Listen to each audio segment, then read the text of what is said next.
Indonesia tidak besar karena obor di Jakarta, tetapi Indonesia akan bercahaya karena lilin-lilin di desa. Wah, jadi maksudnya itu saya suka itu. Tepuk tangan dulu. ya bahwasanya untuk kita para pemuda desa gitu, ayo sama-sama kita belajar, sama-sama kita ukir prestasi, kita buktikan bahwa walaupun kita dari desa, tapi kita mampu berprestasi baik itu di kancah nasional maupun internasional. Seperti itu.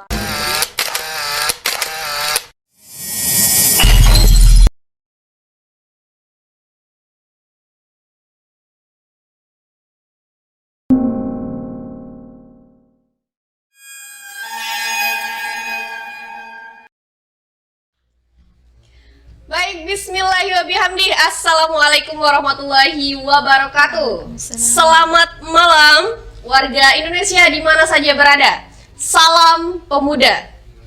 Ya, kembali lagi bersama saya Apri Bulan Adahari dalam podcast Karang Taruna Mercusuar Desa Sepit. Tentunya saya tidak sendiri pada malam hari ini. Saya ditemani oleh Mbak Cantik. Asik, Mbak Cantik, Mbak Densu. Kita ada Densu juga di Sepit. Mbak Deni Susanti. Ya, halo Kak Ulan. Apa kabar Mbak Deni? Alhamdulillah baik. Kak Ulan gimana kabarnya? Alhamdulillah. Baru baik ceritanya saya nih Mbak Deni. Baik. Alhamdulillah ya. Alhamdulillah. Saya panggil Mbak, Kak, Dek. Apa-apa aja. Apa aja? Iya. Oke, Mbak Den. Iya Mbak Ulan. Asik. Masya Allah makin cantik aja Mbak Den ya. Mbak Ulan juga cantik banget. Iya. loh. Kita terakhir ketemu kemarin beberapa hari yang lalu ya. Akhirnya kita dipertemukan kembali dalam ajang Acara podcast. Karang Taruna. Oh iya. Terima kasih loh sebelumnya udah ngundang saya. Iya, terima kasih sudah mau diundang. Sudah mau menghadiri undangan. Ya Mbak Den, mungkin kita berbincang-bincang untuk beberapa menit ke depan. Oke, boleh. Mbak Deni ini untuk diketahui pemirsa merupakan yang kita highlight di sini ya, merupakan salah satu awardee beasiswa NTB, program gubernur begitu ya? Ya, LPPNTB. LPPNTB yang saat ini sedang menyusun. Sudah selesai alhamdulillah. Oh, sudah selesai. Sudah selesai, tinggal nunggu wisuda aja. Tinggal nunggu wisuda. Gimana ya? Awardee beasiswa NTB dapatnya di Malaysia, Di tepatnya Malaysia. di Universiti Pendidikan Sultan Idris Malaysia. Wah, Masya Allah. Berarti orang-orang hebat aja saya dipertemukan di sini ya. Amin. Ya, berdasarkan data yang kita dapat, saya bacakan beberapa prestasi-prestasi yang telah diraih oleh Mbak Deni Susanti selama menjadi mahasiswa mahasiswa S1, bahkan ketika menjadi mahasiswa di UPSI Malaysia. Yang pertama, menjadi perwakilan pertukaran mahasiswa PGSD se-Indonesia pada program SPADA yang diadakan oleh Kemenristek Dikti yang diadakan di Universitas Muhammadiyah Purwokerto pada tahun 2016. Tahun 2016. Wah, Masya Allah. Selanjutnya menjadi Best Performance Liga Talent Indonesia oleh Starbridge Production Jakarta Ya, 2019. di Jakarta 2019. Wah, Best Itu Performance bidang tari tradisional. tari tradisional. Wah, terus selanjutnya yang tadi menjadi awardee beasiswa NTB dan juga menjadi delegasi mahasiswa Indonesia dalam ajang festival Malam Budaya Asia. Asia 2022. Baru kemarin banget Baru ya. kemarin waktu di Malaysia. Waktu di Malaysia. Dan juga di sini ada Best Photo, juara 1 dalam ajang Mrs. dan Mr. Culture Indonesia Malaysia. Wah, masih banyak lagi sebenarnya dan mungkin kalau saya bacakan satu-satu selesainya minggu depan. Soalnya ini orang hebat-hebat semua, Masya Allah. Ya, itu prestasi-prestasi yang saya bacakan tadi. Tidak terlepas dari potensi Mbak Deni ya, yang memang talentanya ada dalam bidang tari tradisional. Tari tradisional. Sebelum kita membahas mengenai bagaimana perjalanan Mbak Deni sampai bisa menjadi mahasiswa UPSI nih, bentar lagi mau lulus nih, mungkin kita bisa sharing mengenai Saya pengen tahu nih latar belakangnya Mbak Deni dulu. Baik, perkenalkan nama saya Deni Susanti. Kalau di sini mungkin dipanggil Deni ya, tapi kalau di Malaysia dipanggil Susanti. Mungkin karena Upin Ipin. Iya. Jadi di sana teman-teman manggilnya Susanti gitu. Saya merupakan alumni Universitas Hamdan Wadi, jurusan Pendidikan Guru Sekolah Dasar. Dan wisuda pada tahun 2019, dan pada tahun 2020 sampai 2021 itu ngabdi di SDN 2 Speed. Itu selama 1 tahun. Setelah itu baru daftar beasiswa NTB untuk S2-nya, dan alhamdulillah diterima di University Pendidikan Sultan Idris Malaysia dengan jurusan Dance Studies. Wah, luar biasa ya. Berarti Mbak Deni ini asli Speed ya? Speed dong. Speed tercinta. Iya. Ya, berarti kita satu alma mater ya? Iya, satu alma mater Universitas Hamdan Wadi. Hijau banget kita. Iya dong. Ya, mengenai beasiswa NTB, apa sih? Gimana sih Mbaknya? Jangan deh ke situ. Kita bahas apa itu beasiswa NTB dulu. Dan saya seringkali mendengarkan bahwa beasiswa NTB ini terkait dengan rumah bahasa begitu, Mbak Den ya. Boleh bisa diceritakan? Baik, terima kasih. Jadi beasiswa NTB ini merupakan program dari LPP NTB.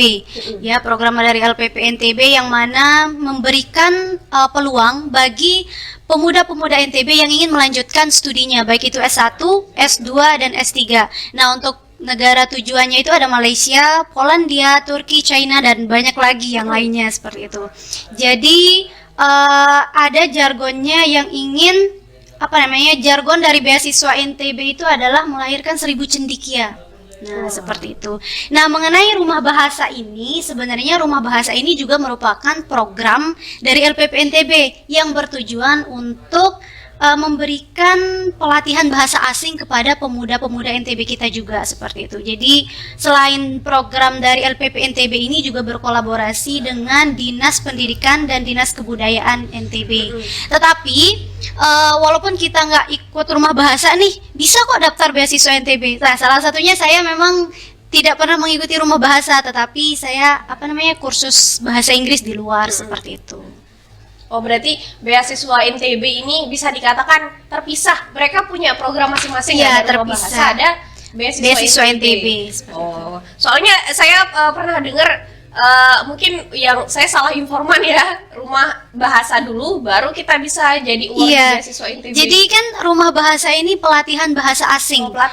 Pelatihan bahasa gitu. Nah, jadi salah satu syarat dari kalau kita ingin mengajukan beasiswa itu adalah sertifikat TOEFL dan speaking kita gitu, bahasa Inggrisnya. Nah, jadi di rumah bahasa itu tempat kita dilatih, seperti itu. Oh, begitu jadinya. Oke, begitu pemirsa, ternyata terpisah nih antara rumah bahasa dan beasiswa NTB. Kalau beasiswa NTB itu bisa kita tidak tanpa harus ikut di rumah bahasa, tapi kalau untuk dapat legalitas bisa melalui rumah bahasa begitu ya. Intinya bahasa Inggrisnya sudah mumpuni lah gitu untuk bisa mendaftarkan diri di beasiswa NTB. Iya, mengenai beasiswa NTB nih, tentu ada tahapan seleksi ya. Mungkin saya bisa ngikutin jejaknya Mbak Den ini. Boleh di sharing bagaimana tahapan seleksi. Baik, untuk beasiswa NTB ini ada beberapa tahapan seleksi. Yang pertama itu tahapan pemberkasan, yang dimana ya seperti biasa ada ijazah, transkrip nilai S1. Kalau ini yang mau yang S2 ya, ijazah, transkrip nilai, terus ada CV, ada study plan, kurikulum vitae, dan gak kalah penting itu skor TOEFL-nya sih. Nah, itu juga merupakan salah satu syarat, skor TOEFL, dan nanti ada surat rekomendasi seperti itu. Nah, kalau sudah lolos di tahap pemberkasan, baru kita ke tahap wawancaranya, interview. Dan for your information bahwa untuk tahap wawancara ini kita menggunakan bahasa Inggris. Wah, harus pakai bahasa Inggris ya? Oh, saya belajar bahasa Inggris sama Mbak Den aja. Setelah itu nanti, jadi kalau kita udah lolos nih tahap interviewnya, selanjutnya kita daftar di kampus yang ingin kita tuju. Nah, kalau kita di Malaysia, nanti ada tes lagi, namanya tes MUET. MUET ini sama seperti TOEFL lah gitu. Jadi kita tesnya itu setelah kita nyampe di Malaysia. Di di Malaysia kita dites lagi. Dites lagi. Kalau misalnya nggak lulus pulang kita. Pulang. Jadi banyak Astagfirullahaladzim. banget rintang tahapan-tahapannya supaya bisa kuliah di sana. Kuliah di sana. Mbak Den sudah di sana ya. Alhamdulillah. Bentar lagi akan pulang. Maksudnya bentar lagi Selesai. akan selesai. Insyaallah. Ya, tahapan seleksinya dari sekian banyak ya. Persiapan Mbak Den untuk tahap sampai bisa melewati beberapa tahapan seleksi itu boleh diceritain Mbak Den? Baik, yang pertama mungkin memang kalau dalam bahasa saya kurang banget karena memang S1-nya memang jurusan PGSD ya. Jadi untuk persiapan bahasa saya kursus di salah satu lembaga kursus di Lombok juga. Itu saya kursus selama 6 bulan. Wow. Selain untuk speaking juga untuk prepare TOEFL-nya seperti itu. Dan untuk TOEFL-nya pun tidak sekali 2 kali langsung berhasil, tapi 5-6 kali baru berhasil gitu. 5-6 kali. Ya Allah, karena pertama kali daftar skornya 350, 450 karena minimal skornya itu yang dibutuhkan itu 500. Ya karena bahasa Inggris susah. Saya terakhir itu 390. 390. Dan itu pun asal-asal. Harus coba lagi ya. Harus sama lagi, berarti masih jauh ya dari Iya. 500. Selain itu memang kan karena di sana juga ada kayak study plan dan research study. Nah itu saya meminta meminta dari senior yang sudah berada di yang menjadi batch pertama. Saya kan batch kedua ya. Batch kedua. Jadi belajar di senior yang batch pertama gimana sih cara buat study plan yang bagus, research study yang baik gitu. Dan saya nanyanya bukan ke 1-2 senior tapi 5-6 senior yang saya tanya. Saya saya siapkan pertanyaan-pertanyaan dan bahkan tanpa malu banget ya. Maksudnya kayak bisa nggak dikirimin contohnya gitu. Setidaknya kan kita belajar dari sana ya gitu. Jadi banyak banget hal yang harus kita persiapkan. Walaupun itu hanya cuman satu lembar, tapi itu susah banget gitu loh. Karena harus ada kayak kriteria-kriteria yang mesti ditaruh dalam study plan dan research study-nya itu. Itu untuk persiapan untuk ke tahapan seleksi itu selain yang selain kursus 6 bulan itu apa juga itu? Mungkin yang lebih saya preferkan itu emang kursusnya sih. Oh, kursusnya karena ya? selainnya itu kan memang kayak ijazah dan lain sebagainya kan kita udah punya ya. Oke. Itu mengenai tahapan seleksi itu buat informasi buat teman-teman yang mau ikut beasiswa NTB bisa langsung ke rumah bahasanya juga. Nah, kita bergeser sedikit nih Mbak Den. Pengalamannya Mbak Den deh selama di Malaysia. Bagaimana suka duka menjadi mahasiswa Malaysia? Makcik. Baik, mungkin saya jelaskan dukanya dulu ya. Iya. Ya, jadi untuk yang beasiswa NTB yang awardee yang batch 2 ini kita berangkatnya waktu Covid lagi marak-maraknya. Jadi 2021. 2021. Nah, itu lagi lockdown besar-besaran di Malaysia. Nah, kita nyampe Malaysia itu harus karantina 1 minggu dan itu biayanya sampai 12 juta. Wow. Biaya apa itu? Untuk karantinanya saja yang selama 1 minggu. Nah, tapi syukurnya dari LPP NTB mensupport untuk dana tersebut gitu. Nah, setelah itu beberapa bulan setelah itu masih lockdown besar-besaran, jadi kita pembelajarannya secara online dan nggak bisa keluar dari rumah. Bahkan kalau kita mau belanja itu hanya 1 orang yang boleh keluar. Karena di Malaysia itu jujur aturannya ketat banget, sampai ada roadblock, sampai ada polisi yang patroli dan lain sebagainya. Jadi kayak stres banget gak sih diem di kamar 24 jam gak bisa kemana-mana, mana harus review jurnal tiap hari gitu. Jadi sempat mungkin tahu Kak Oci ya. Iya. Kita nangis 24 jam di dalam kamar karena ya Allah gini banget ya yang kita pikirkan, wih kita ke Malaysia nih ya, di luar negeri setidaknya kita bisa explore Malaysia, bisa punya banyak teman, bisa punya banyak link seperti itu. Nyatanya kita hanya 24 jam di dalam kamar. Jadi waktu itu stres banget sih. Itu selama berapa minggu? Bukan berapa minggu, itu beberapa bulan. Bahkan lebaran pun kita di dalam kamar. Oh, Nggak bisa keluar, itu gimana Sedih sedihnya. sekali itu. Lebaran pertama kali terus nggak bisa keluar juga gitu waktu itu. Itu sih kalau dukanya. Tapi kalau sukanya, selesai lockdown alhamdulillah bisa mengikuti pembelajaran secara normal. offline, secara normal. Bisa ketemu sama banyak orang, bisa explore Malaysia juga, dan alhamdulillahnya bisa menyelesaikan kuliah tepat waktu. Selain itu banyak banget event-event yang memang disediakan untuk mahasiswa internasional di sana. Seperti itu. Nah, kan tadi beberapa tahapan seleksi ya, kita kembali sedikit. Ada nggak sih Mbak Den sendiri, ini kan namanya beasiswa ya, apakah ini beasiswanya fully funded istilahnya? Iya. Ataukah Mbak Den juga ada keluar untuk dari makan mungkin, atau penginapan, fasilitas di sana mungkin? Oke. Jadi dari LPP NTB ini memang full ya, kita dikasih baik dari itu living allowance-nya per bulan ada, dan SPP-nya. Jadi kita nggak perlu mikirin keuangan lah ya. Yang penting di sana tujuan kita untuk belajar, itu aja. Paling yang keluar uang pas kita buat paspor, tapi itu maksudnya nggak terlalu mahal lah ya. Selebihnya itu ditanggung sama LPP sih. Berarti kalau makan masak sendiri nih? Masak sendiri karena nggak sesuai sama apa yang lidahnya. Beda ya? Dia itu kalau Malaysia itu lebih ke manis gitu, kayak di Jogja gitu sih. Jadi untuk menghindari hal-hal yang tidak diinginkan, jadi masak sendiri sih. Berarti gini, yang sering dibahasakan sama anak muda nih, apa sih culture shock? Asik. Si paling culture shock. Apa sih culture shock yang ditemukan oleh Mbak Den ketika nyampe Malaysia? Oke. Memang sih kita agak beda sedikit sebenarnya ya sama Indonesia. Tapi yang namanya beda ya pasti beda. Beda. Ya, yang pertama mungkin dari segi makanan ya.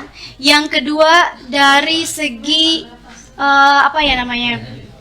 Mungkin kalau di sini di di Lombok, kalau waktu sholat kita akan mendengar suara azan dari kiri, kanan, depan, belakang karena saking banyaknya. Tapi tidak di Malaysia.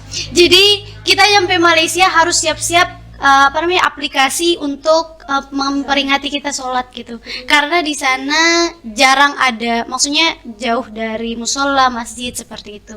Gitu ya. Ya, Sulit nggak sih kita jadi mahasiswa di Malaysia, Pak Den? nggak sulit sih. Apa aja sih yang benar-benar merasa struggling banget gitu selama di Malaysia? Oh, oke. Mungkin yang lebih untuk yang struggling banget karena saya S1-nya jadi S1 dan S2-nya nggak ya, itu linear. maksudnya. Ah. PGSD nih. Iya, PGSD Tiba-tiba kesini tari gitu. Iya, jadi S1 S2-nya nggak linear. Jadi pada saat S2 itu benar-benar harus belajar dari awal. Dari awal banget, dan metode kuliah di Malaysia dan Indonesia itu jauh berbeda. Jadi di Malaysia itu ada 3 metode kuliah untuk yang S2 ya. Yang pertama itu ada namanya Mood C, Mood B, dan Mood A. Mood C ini dia dari awal semester sampai akhir itu kuliah full mata kuliahnya. Dan di akhirnya nggak ada tesis. Kayak cukup dia mini project, dan mini projectnya itu setelah ditandatangani oleh supervisor, dia udah selesai, jadi bisa wisuda langsung gitu loh. Jadi nggak perlu ujian tesis lagi dan lain sebagainya. Tetapi MK-nya itu dari semester 1 sampai semester 3 itu bisa 1 MK itu 5 tugasnya. Wow. Jadi susahnya itu di awal, tapi endingnya itu enak, tinggal tanda tangan udah lulus. Tapi kita stres duluan. Iya, stres dulu. Tergantung kita kuatnya di mana ya. Ya, terus yang kedua itu ada mood B. Jadi mood B ini yang mixed mood, yang sama kayak di Indonesia, ada kuliah dan di akhirnya itu nanti ada tesis dan ada ujian. Cuman tesisnya itu agak ringan karena dia misalkan tesisnya itu persyaratannya minimal 20.000 kata. Kalau kurang dari 20.000 kata itu nggak diterima. Nah, jadi dihitung banget itu sama pihak kampus. Dan ujiannya cuma 2 kali, ada defense proposal dan viva namanya untuk Apa tesis. Untuk ujian tesisnya. Untuk ujian Cuman tesisnya. 2, dan pengujinya itu dari dalam kampus. Dan yang paling sulit ya menurut orang-orang ini yang mood A, yang full research. Kebetulan itu yang saya ambil. Dan saya nggak tahu sebelumnya apa ini full research. Jadi nyampe sana baru tahu ternyata full research itu mata kuliahnya cuma 1, metodologi penelitian. Setelahnya itu ya belajar sendiri. Jadi kalau kamu nggak belajar, kamu bakalan nggak bisa menyelesaikan tesisnya gitu. Apalagi saya yang memang notabene itu nol banget nih dalam teori tari, lebih ke praktiknya. Jadi 24 jam harus di perpustakaan gitu loh, nyari buku terus artikel tentang tari, karena kita nggak dapat ilmunya dari dosen karena nggak ada kelas gitu. Nah, semester 1, 2, 3 kita nggak ada kuliah nih, jadi cuma satu metodologi penelitian, selebihnya santai gitu. Tapi di endingnya nanti ada tesis. Tesisnya itu ujiannya 4 kali. Terus tesisnya itu minimal 50.000 kata. Itu sekitar 280 lembar. Wow. Iya, dan itu saya pernah waktu itu tesis saya hanya 46.000 kata dan itu dikembalikan.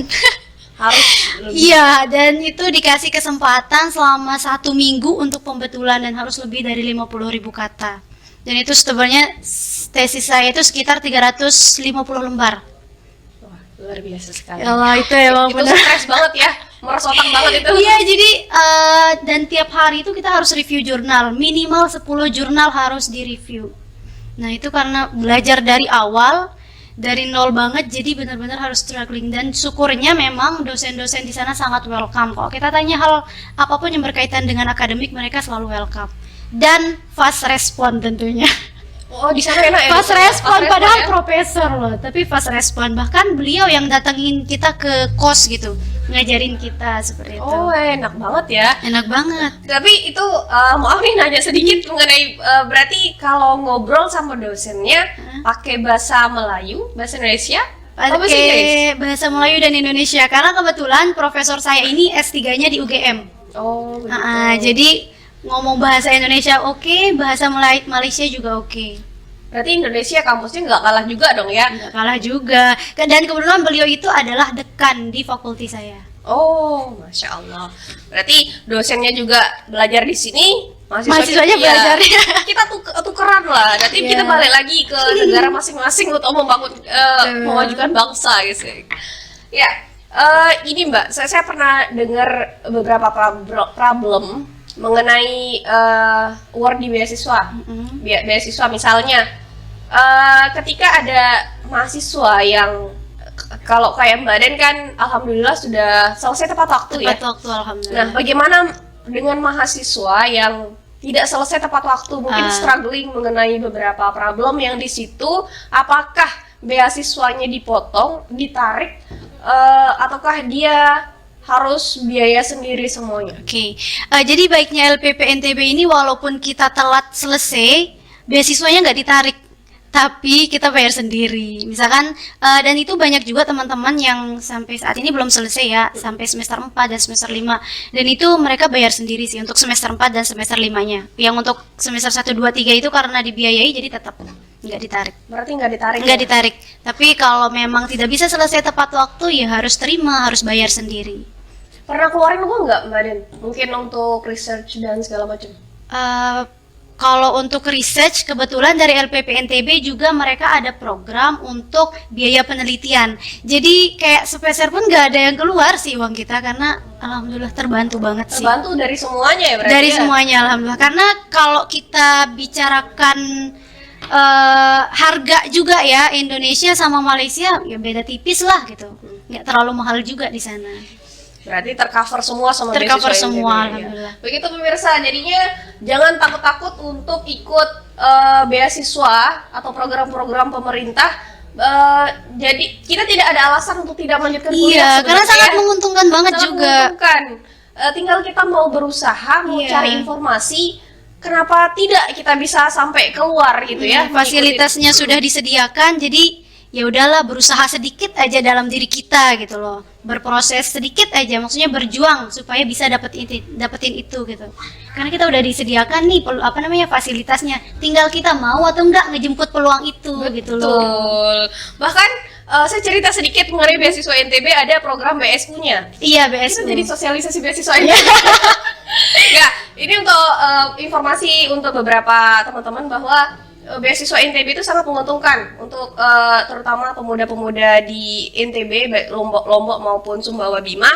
bahwa kita juga di beasiswa NTB itu ada BSU, beasiswa stimulan unggulan. Itu dibantu untuk SPP-nya. Bahkan saya di semester 8 saya mengajukan untuk pembiayaan SPP, saya dapat. Padahal harusnya yang semester bawah-bawah dapat, tapi semester bawah juga dapat ternyata. Gitu. Jadinya tidak ada alasan lagi untuk teman-teman yang lain mengatakan bahwa saya nggak mau kuliah, saya tidak ada biaya, gitu. Sangat disayangkan sekali Mbak Den ya. Karena beasiswa itu bukan hanya beasiswa NTB, tapi banyak sekali beasiswa yang disediakan untuk kita. Tergantung kita mau atau enggak sih kita ngelanjutin kuliah kita gitu. Terus Mbak Den pernah ada ini nggak? Kan jauh nih cewek ke Malaysia. Keluarga ada ini nggak? Ada dari orang tua mungkin, kamu gak usah pergi gitu. Ada yang kayak gitu nggak? Nggak ada sih. Syukurnya mereka berdua support. Karena sebenarnya sebelumnya itu memang saya ada rencana untuk S2 di Jogja. Waktu itu sudah daftar juga di Jogja untuk S2 PGSD. Tapi ya qadarullahnya ya dipertemukan dengan beasiswa NTB ini dan lolos. Jadi ya udah lebih memilih itu sih. Oke Mbak Den, wah kita sejauh ini saya semakin tertarik ini sebenarnya. Ya yang mau saya tanyakan di sini, kita kan dari Indonesia, nyampe sana mengenai budaya kan akan sangat beda dan segala macam juga sangat beda. Bagaimana Mbak Den mengatasi apa ya? Bagaimana persaingan antara mahasiswa, kita nyebutnya kasarnya persaingan aja ya. Bagaimana sih persaingan antara mahasiswa Indonesia dengan mahasiswa Malaysia? Bisa nggak sih saling mengimbangi atau kita bisa menjadi dominan satu sama lain begitu? Oke. Jadi karena kebetulan saya itu ambilnya yang yang full research. Jadi saya hanya ketemu dengan teman-teman di dalam kelas itu hanya satu mata kuliah, yaitu metodologi penelitian, dan itu pun kita online gitu. Jadi untuk mengenal satu sama lain mereka itu tidak terlalu full waktunya gitu. Tetapi walaupun kita dari Indonesia, kita bisa mengimbangi kok mahasiswa dari Malaysia maupun China seperti itu. Bahkan ada teman saya yang mendapatkan award karena dia mendapatkan nilai yang bagus gitu. Dapat kalau bahasa Malaysia di Malaysia itu namanya pelajar cemerlang. Mendapatkan award pelajar kecemerlangan karena IP-nya itu kalau kita cum laude lah gitu ya. Jadi mahasiswa Indonesia juga bisa berprestasi di luar gitu. Walaupun kita di negara orang, tetapi kita tidak mau kalah. Luar biasa. Terus ini kan ada beberapa prestasi. Saya mau tahu nih, kok bisa dapat juara 1 best foto dalam Mrs. dan Mr. Culture Indonesia Malaysia? Ya, jadi waktu itu saya mengangkat tema budaya Lombok ya. Jadi kita mengenakan pakaian Lombok. Oh, Lombok nyampe Malaysia ya? Itu kan karena foto aja ya.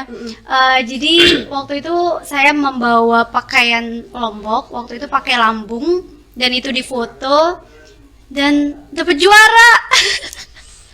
Nggak tahu. Ya, jadi nggak tahu penilaiannya apa. Lah dapat juara gitu. Syukur. Sampai sana. Tapi itu saingannya itu bukan hanya Indonesia aja kan, tapi ada di Malaysia, ada juga mahasiswa dari China dan mahasiswa dari apa tuh namanya ya, Namibia. Jadi bukan Indonesia Malaysia aja. Berarti orang Namibia pakai baju adat mereka. Oh, luar biasa. Nggak diajarin bahasa Lombok di sana? Kalau komunikasi dengan mahasiswa yang internasional memang kita pakai bahasa Inggris sih. Nggak mungkin ada guyon-guyon ngajarin bahasa Sasak? Nggak ada. Nggak dicoba ya? Nggak pernah sih. Tapi kalau ngomong bahasa Malaysia bisa Mbak Den? Sikit lah. Sikit boleh lah.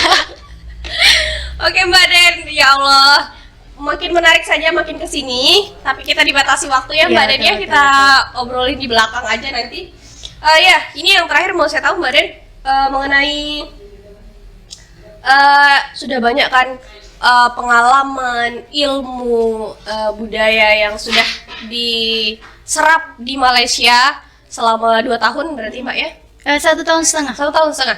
Selama 1 tahun setengah di Malaysia, tentunya adalah beberapa hal positif yang bisa diserap dan bisa diterapkan, khususnya di desa. Mungkin bisa di apa ya, kayak di planning nih. Oke. Cocoknya di desa nih kayak gini nih pas saya belajar di Malaysia gitu. Semoga bisa diterapkan ya. Iya. Jadi kalau di Malaysia itu pas nyampe sana saya benar-benar kagum karena di sana itu bersih. Di setiap kos-kosan ya kalau bahasa kita ya, di setiap kos-kosan itu kita udah disiapkan tempat sampah. Jadi benar-benar di sana itu kita nggak bisa buang sampah sembarangan, nggak bisa merokok sembarangan karena ada areanya. Kalau kita misalkan merokok sembarangan itu didenda. Nah itu jadi benar-benar taat sih kalau orang sana. Terus juga di sana itu budaya antrinya luar biasa sih. Jadi misalkan kita ngantri terus ada yang nyerobot itu, nggak pernah saya ngelihat ada orang yang nyerobot gitu. Nggak ada. Jadi kita antri walaupun itu panjang banget kita tetap ngantri. Itu budayanya luar biasa sih kalau di Malaysia.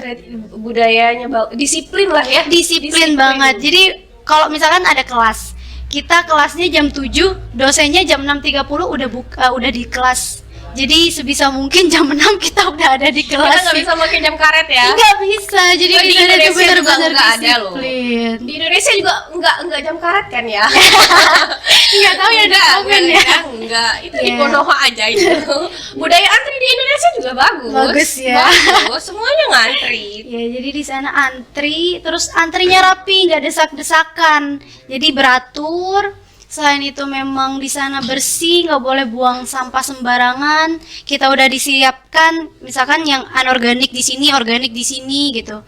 Terus tadi itu masalah di sana juga ya, yang saya herankan gitu. Nggak ada kita dengar suara klakson. Nggak ada suara klakson. Meskipun motornya punya Nggak klakson. ada, misalnya. karena mereka kalau ada bunyi klakson itu menandakan ya udah mau berantem gitu loh. Oh. Ya walaupun semacet apapun, sepi. Nggak usah ada klakson-klakson. Iya enak banget tuh Tapi di ada Malaysia. banget. Di Indonesia juga bagus. Indonesia juga begitu, iya ya. Di Indonesia juga amat sangat rapi. Iya dia, rapi. disiplin. Nggak ada yang desak-desakan, Tidak ada. antrian gitu ya. Apalagi ada Tidak ada. pembagian dan Iya. sebagainya. Itu antri banget. Ya. Antri banget. Ya, mungkin untuk budaya belajar di Malaysia belajar. mungkin yang bisa diterapkan di Indonesia mungkin. Budaya belajarnya mungkin tadi seperti disiplin gitu ya. Jadi misalkan kita kelasnya jam 7 tapi dosennya udah ada dari jam 6.30. iya. Nah, sebisa mungkin kita datangnya itu jam 6 gitu. Setelah itu di sana itu enaknya kita yang dicari sama dosen. Maksudnya gini, misalkan kita mau bimbingan ya, dosen itu yang chat duluan, ayo kapan mau bimbingan gitu. Kan beda banget sama di sini gitu ya. Enggak sama. Di sini Iya. rasanya juga gitu. Iya, jadi kayak kita ditelepon, nih kapan nih bimbingan? Ayo cepet gitu. Oh nggih dokter, sekarang kita bimbingan. Oke, saya tunggu gitu. Langsung, makanya kita rata-rata cepat selesai karena dosen-dosen di sana juga sangat support ke kita gitu. Kalau kita butuhkan mereka selalu ada gitu, langsung. Iya. Itu mengenai budaya Malaysia yang bisa diterapkan di Indonesia, dan begitupun Indonesia sudah diperkenalkan sama Mbak Den di sana bagaimana baju adat Lombok, bagaimana Tariannya juga. Tariannya juga Iya. sudah dipentaskan di sana. Sudah kebetulan waktu itu di Pesta Malam Budaya Asia itu kan ada Pesta Malam Budaya Asia itu ada perkumpulan mahasiswa dari 3 negara, Iya. ada Indonesia, Malaysia, dan Jepang. Dan alhamdulillahnya waktu itu dikasih kesempatan untuk bisa menampilkan tarian dari Indonesia. Tarian apa tuh? Jadi tarian yang kita tarikan itu adalah kolaborasi dari beberapa suku di Indonesia. Salah satunya ada Lombok juga. Di tarian Lombok yang naik apa nih? Jadi kita ambil sedikit-sedikit Oh, gitu. sedikit-sedikit. Untuk Representasinya memperkenalkan, dikit-dikit aja, ya. untuk memperkenalkan bahwa ini loh tarian-tarian. Oh, yang ini yang jadi best Iya, performance. yang aneka ragam berbagai macam tarian-tarian yang ada di Indonesia. Oh ya, berarti nggak kalah ya. Kita soal itu soal potensi SDM-nya Indonesia memang bisa diadu ya di luar. Ya, begitu. Ya, gini, kita sudah hampir di penghujung acara ya Mbak Den ya. Saya mau ngobrol banyak sebenarnya, tapi waktu tidak mengizinkan. Nantilah kita ngobrol-ngobrol di belakang, Di belakang ya. ya. Sebagai closing statementnya dan harapan saya mungkin, apa sih Mbak yang sebagai ini aja deh, sebagai akademisi seni tari tradisional, apa yang Mbak Den bisa lakukan dan harapan apa yang Mbak Den harapkan untuk pemuda-pemuda desa? Tentunya kita berbicara desa dulu ya, baru secara umumnya. Baik, mungkin untuk pertama dari segi tari tradisinya, ya dari kalau bisa nih, sedari mereka kecil kita sudah ajarkan mereka bahwa ini loh tarian kita gitu loh. Karena sekarang tari tradisi ini yang ngetrend di anak muda sekarang itu lebih ke K-pop gitu kan ya. Iya, betul. Iya, modern dance itu. Jadi mereka lebih mengenal tarian-tarian seperti itu, tetapi apa namanya? Yang lebih penting itu kita mengajarkan kepada mereka bahwa ini loh tarian tradisi kita gitu. Banyak yang tidak tahu loh Mbak Banyak Den. yang tidak tahu bahwa bahkan orang Lombok sendiri pun nggak tahu tari tradisi yang ada di Lombok seperti Betul. itu. Jadi kayaknya ada apa namanya, kita perlukan edukasi untuk adik-adik dan pemuda-pemuda kita. Bahwa kita punya potensi apa ya? Kita punya tradisinya kita punya. yang perlu kita lestarikan Iya. biar dia tidak mati suri. Iya, jangan gengsi gitu loh. Betul. Maunya mempelajari hal-hal yang kebarat-baratan gitu loh. Padahal kita juga, maksudnya tari tradisi juga nggak kalah menariknya untuk kita pelajari gitu. Bahkan ketika saya bilang Lombok itu punya gandrung, saya bilang kan, pas ada di pertemuan, ya enggak, Lombok itu gandrung itu punyanya orang Banyuwangi. Bali juga Bukan. ada, Banyuwangi juga Iya, ada. Lombok pun punya gandrung, Iya. saya gitu kan. Dan memang itu hal ini yang perlu kita atensi sebagai pemuda ya, bahwa budaya lokal memang harus kita junjung tinggi sebenarnya. Baik itu mau drama, tari, kuliner, Budaya. itu jangan sampai diklaim sama orang. Itu Iya, sangat sayang betul. sekali. Itu bisa menjadi potensi kita untuk makin mengekspos desa, umumnya Indonesia begitu. Karena jujur, karena tari saya bisa ke Jakarta, karena tari saya bisa ke Malaysia gitu loh. Jadi tari ini memang apa namanya, memberikan saya kesempatan untuk bisa belajar lebih banyak lagi gitu loh. Luar biasa, memang tari ini sedikit tapi kita bisa kemana-mana ya. Alhamdulillahnya berkat tari ini. Mungkin closing statementnya Mbak Den untuk untuk closing statement. harapan secara Pemuda, umumnya ya. ke para pemuda, biar nggak diam-diam aja cari beasiswa lah, ayolah, jangan berhenti berpendidikan sampai di sini gitu. Oke. Saya pernah baca apa ya, kata-kata dari Muhammad Hatta, katanya gini, Jakarta itu tidak besar karena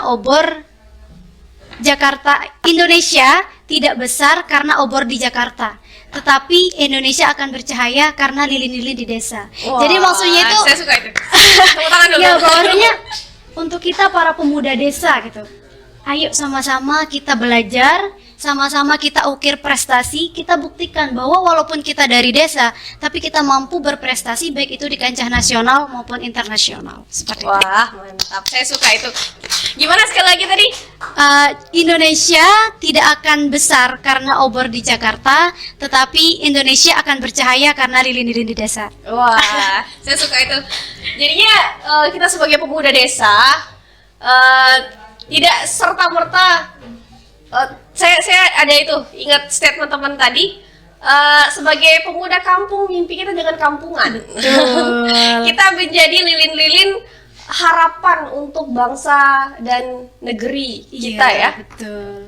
Karena kita punya potensi baik SDA maupun SDM yang luar biasa. Jangan sampai diklaim sama orang lain. Ya, Mbak Den, terima kasih. Kita sudah di penghujung acara. Terima kasih untuk kesempatannya pada malam hari ini. Semoga sehat selalu. Amin. Dan untuk planning-planning ke depannya, semoga bisa diterapkan di desa ya. Amin. Dan terrealisasikan. Mungkin bisa kita buat sanggar. Buat sanggar Ya. harus ya. Harus dong. Jadi PR kita besok nih. Kita buat sanggar di desa ya. Amin, Iya, ya jangan Rabbal sampai maksudnya kayak di luar jadi singa tapi di kandang sendiri jadi kucing gitu Iya, kan. oh iya ya. Aduh, malu. Jadi gini loh, harapannya saya, ayo Dan kita buat sanggar gitu. Setidaknya saya juga dibutuhkan gitu. Oke. Dibutuhkan lah. Nah, maksudnya kita sama-sama sharing gitu ya. Oke. Begitu pemirsa, closing statement dari Mbak Den yang luar biasa sekali. Aduh, kita dari ini merupakan lilin-lilin yang menjadi pemantik semangat untuk Indonesia. Oke, terima kasih pemirsa sudah mengikuti podcast kami sampai pada detik terakhir ini. Kami tutup podcast Karang Taruna Mercusuar Desa Sepit. Jangan lupa subscribe, like, comment, and share. Saya gitu. Terima kasih. Itu saja dari kami. Narasumber kami Mbak Deni Susanti. Saya host Aprilan Adahari undur diri. Sekian. Wassalamualaikum warahmatullahi wabarakatuh.